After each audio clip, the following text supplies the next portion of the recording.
This video is sponsored by Buy Mode Shopping App. Buy Mode Shopping App application is one of the online application of இந்த application download செய்து கொள்ளவும். இந்த வரியில் என்ன பார்க்க போறீங்க என்றால் இந்திய அரசியலமைப்பு உருவாக்கத்தை பற்றி பார்க்க போறோம்.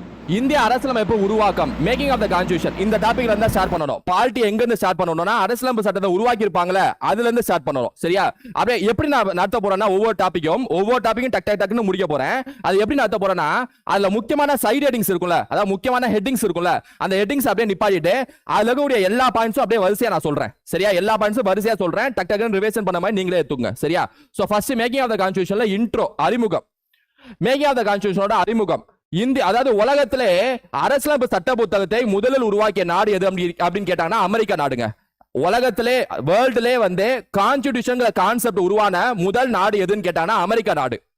அந்த அமெரிக்கா நாட்டுக்கு அப்புறம் இந்திய நாட்டுக்கும் ஒரு அரசியலமைப்பு சட்ட புத்தகம் வேணும், இந்தியாவுக்கும் ஒரு கான்ஸ்டிடியூஷன் புக் வேணும், அந்த புக்கை எழுதுறதுக்கு ஒரு அரசியல் நிர்ணய சபை, ஒரு கான்ஸ்டிடியூண்ட் அசம்பிளி ஹால் வேணும்னு சொல்லிட்டு முதலில் குரல் கொடுத்தது யார் அப்படின்னா எம்.என். ராய். 1934 குரல் கொடுப்பார். எம்.என். ராய் தான் முதல்ல குரல் கொடுப்பார். இந்தியாவுக்கு ஒரு கான்ஸ்டிடியூஷன் புக் வேணும், பிரிட்டிஷ் குரல் கொடுப்பாரு, பிரிட்டிஷ் வந்து கோரிக்கை வைப்பாரு, அந்த புக்கை எழுதுறதுக்கு ஒரு அரசியல் நிர்ணய சபை, ஒரு ஹால் அமைச்சு தாருங்க, ஒரு பில்டிங் அமைச்சு தாங்கன்னு சொல்லிட்டு 1934 முதலில் கோரிக்கை வைத்தவர் எம்.என். ராய். அதை தொடர்ந்து 1935 ஆண்டு அதாவது 1935 காங்கிரஸ் கட்சி கோரிக்கை வைக்கும். அதே கோரிக்கை வைக்கும், எங்களுக்கு ஒரு அரசியல் நிர்ணய சபை அமைச்சு தாருங்கன்னு சொல்லிட்டு எம்.என். ராய் வைத்த கோரிக்கையை 1935 காங்கிரஸ் கட்சி வைக்கும். அதுக்கப்புறம் 1938 ஜவஹர்லால் நேரு அதே கோரிக்கை வைப்பார். அப்ப ஜவஹர்லால் நேரு கோரிக்கை வைத்தது 1938 அரசியல் நிர்ணய சபை அமைச்சுட்டாங்கன்னு சொல்லிட்டு. அப்ப அப்படியே வரிசையா சொல்லுங்க. 1934 எம்.என். ராய் கோரிக்கை வைப்பாரு, 1935 காங்கிரஸ் கட்சி கோரிக்கை வைக்கும், 1938 ஜவஹர்லால் நேரு கோரிக்கை வைப்பார். இந்த மூணு கோரிக்கையும் ஏற்றுக்கொண்ட பிரிட்டிஷ் 1940 ஆகஸ்ட் அறிக்கைன்னு சொல்லிட்டு ஒன்னு வெளியிடுவாங்க. ஆகஸ்ட் அறிக்கைன்னு சொல்லிட்டு வெளியிட்ட ஆண்டு பாத்தீங்கன்னா 1940. அந்த ஆகஸ்ட் அறிக்கையில அரசியல் நிர்ணய சபை அமைச்சரம் சொல்ல மாட்டாங்க, அதெல்லாம் பின்னாடி அமைச்சரம், அதெல்லாம் அப்புறம் பாத்துக்கலாம் சொல்லிட்டு அறிக்கையை வெளியிடுவாங்க. அதை வந்து நிராகரிக்கும் காங்கிரஸ் கட்சியும் மற்ற எல்லா கட்சிகளும் நிராகரிச்சு விடும். எந்த அறிக்கையை? ஆகஸ்ட் அறிக்கை 1940. அதுக்கப்புறம் 1942 கிரிப்ஸ் அறிக்கைன்னு சொல்லிட்டு ஒன்று வெளியிடுவாங்க.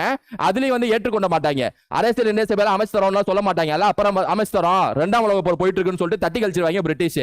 1942 கிரிப்ஸ் அறிக்கையும். அதுக்கப்புறம் 1946 கேபினட் குழு அறிக்கைன்னு ஒன்று வெளியிடுவாங்க.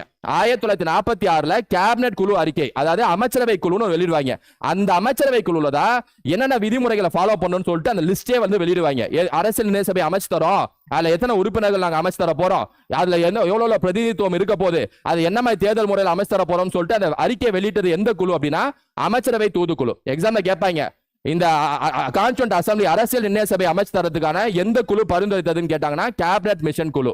யார் முதலில் அரசியல் நிர்ணய சபை வேணும் கோரிக்கை வைத்தான்னு கேட்டாங்கன்னா எம்.என். ராய்.